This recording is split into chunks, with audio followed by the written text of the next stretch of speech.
শূন্য করবো, মুখে লিখো প্লাস লাগাও। এই কারবার করতে গিয়ে চরম প্রতিক্রিয়াশীল সামনে মানুষের মধ্যে বিভেদ তৈরি করা হচ্ছে।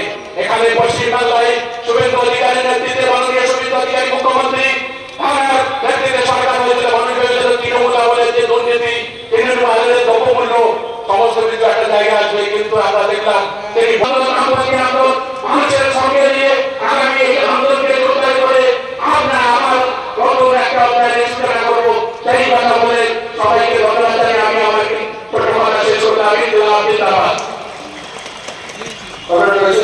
ধন্যবাদ। এখন বরণ করে নেবেন আমাদের জেলা কমিটির সদস্য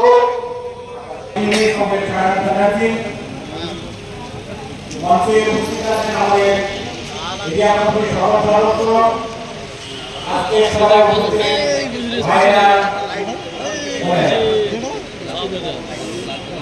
আজকে আমরা লোকের কর্মী হিসেবে বাংলার মানুষকে আমরা বোঝাতে পারিনি যে তৃণমূল রাজনীতির মধ্যে কোনো পার্থক্য নেই।